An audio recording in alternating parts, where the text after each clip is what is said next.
Welcome back to our channel Bezwadi and cooking corner. Hi అండి, నేను మీ సునీత. అందరు ఎలా ఉన్నారు? బాగున్నారా? ముందుగా మీ అందరికి భోగి సంక్రాంతి శుభాకాంక్షలు అండి.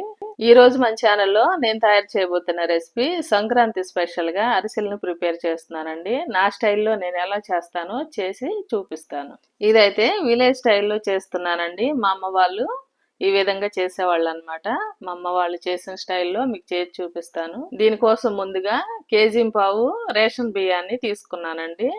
ఈ బియ్యాన్ని ముందు రోజు నైట్ నానబెట్టుకున్నానండి. ఓవర్ నైట్ నానబెట్టుకోవటం వల్ల రైస్ అనేది మంచిగా నాని అరిసెలు అనేవి సాఫ్ట్ గా వస్తాయండి. నేను ముందు రోజు నైట్ నానబెట్టుకున్నాను కదా, వీటిని వడకట్టుకుంటున్నాను. నేను ఈ రైస్ని అయితే కేజీ అరిసెలని ప్రిపేర్ చేస్తున్నానండి. కేజీ పైనే ఒక పావు కేజీ ఎక్స్ట్రా నానబెట్టుకున్నాను అనమాట.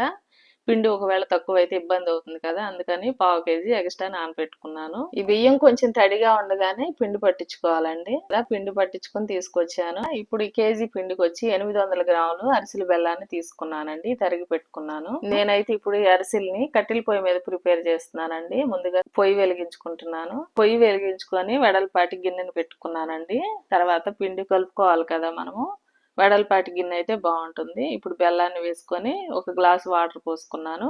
కరిగిన తర్వాత బెల్లాన్ని వడకట్టుకోవాలి. బెల్లంలో డస్ట్ ఉంటే కనుక కంపల్సరీ వడకట్టుకోండి, లేకపోతే కనుక అవసరం లేదండి. ఓకే అండి, బెల్లం కరిగేలోపు పిండిని జల్లించుకుందామండి. పిండిలో బరక అనేది లేకుండా జల్లించుకుంటే అరిసెలు అనేవి మంచిగా వస్తాయండి. జల్లించుకుంటున్నాను. ఈ విధంగా పిండి మొత్తాన్ని జల్లించుకొని తడి ఆరిపోకుండా పైన క్లాత్ కప్పి ఉంచుకోండి. ఓకే అండి, పిండి జల్లించుకునే లోపు బెల్లం కరిగిపోయింది అనమాట. వడకట్టుకుందాము. ఈ పాకాన్ని వడకట్టేసుకున్నానండి. మళ్ళీ అదే పాత్ర శుభ్రంగా కడుక్కొని అందులో ఆ పాకాన్ని పోసుకోవాలి.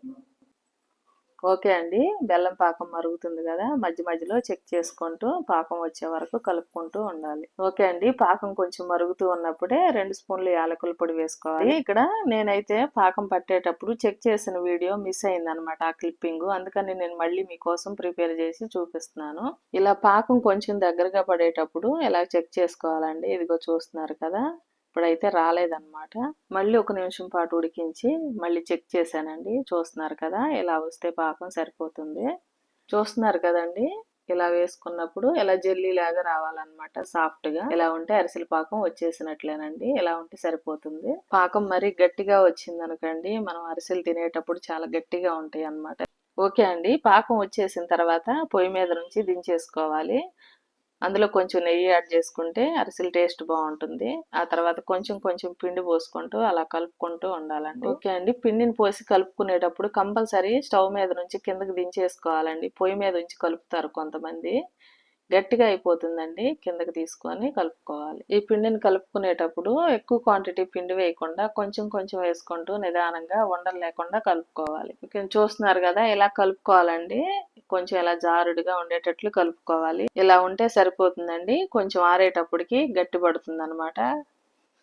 ఇలా పిండిని కలుపుకునేటప్పుడు ఈ పిండిలో కొంచెం ఆయిల్ కూడా వేసుకోండి, బాగుంటుంది. ఆ తర్వాత పిండి మొత్తం కలిపేసుకున్న తర్వాత పైన కొంచెం ఆయిల్ అప్లై చేయండి. అలాగా పిండి గట్టి పడిపోకుండా బాగుంటుందండి. ఈ పిండిని మొత్తం ప్రిపేర్ చేసుకొని దీని మీద మూత పెట్టుకొని ఆరిపోకుండా పక్కన ఉంచుకుందామండి. ఇప్పుడు పొయ్యి మీద కళాయి పెట్టుకొని ఆయిల్ వేసుకుందాము. ఆయిల్ వేడైందండి. ఇప్పుడు అరిసెని ప్రిపేర్ చేసుకుని వేసుకుందాము.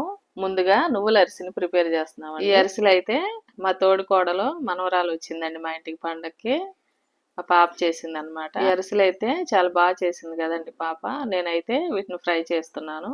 ఆయిల్లో 2 వైపులా గోల్డెన్ కలర్ వచ్చే వరకు చక్కగా అరిసెల్ని ఫ్రై చేసుకొని తీసుకోవాలండి. చూసారు కదండి అరిసెలు ఎంత బాగా పొంగుతున్నాయో, చాలా బాగా వచ్చాయన్నమాట. ఆయిల్లో వేసిన వెంటనే ఎక్కువసేపు ఫ్రై అవ్వాల్సిన పని లేదండి, వెంటనే అయిపోతాయి. చూసారు కదా ఎంత బాగా వచ్చినాయి అరిసెలు.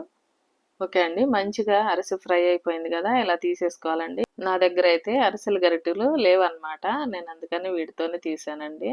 చాలా బాగా వచ్చాయి. కొన్ని ప్లెయిన్ అరిసెలు కూడా చేశానండి, కొన్నేమో నువ్వుల అరిసెలు చేశాను అనమాట. 2 చాలా బాగా వచ్చాయండి. ఈ విధంగా అన్ని ఫ్రై చేసుకోవాలి. చూసారు కదండి ఎంత కలర్ఫుల్గా ఉన్నాయో, నోరు ఊరిపోతుంది. చాలా బాగా వచ్చాయన్నమాట. నచ్చిందండి వీడియో మీకు? నచ్చినట్లయితే మీరు కూడా మీ ఇంట్లో ప్రిపేర్ చేసుకొని ఎంజాయ్ చేయండి. వన్స్ అగైన్ అందరికీ హ్యాపీ సంక్రాంతి అండి. ఈ రోజుకి ఇంతేనండి రెసిపీ. మరో మంచి రెసిపీతో మళ్ళీ మీ ముందుకు వస్తాను. మా వీడియోస్ మీకు నచ్చినట్లయితే ప్లీజ్ లైక్ చేసి సపోర్ట్ చేయండి. థ్యాంక్ యూ అండి.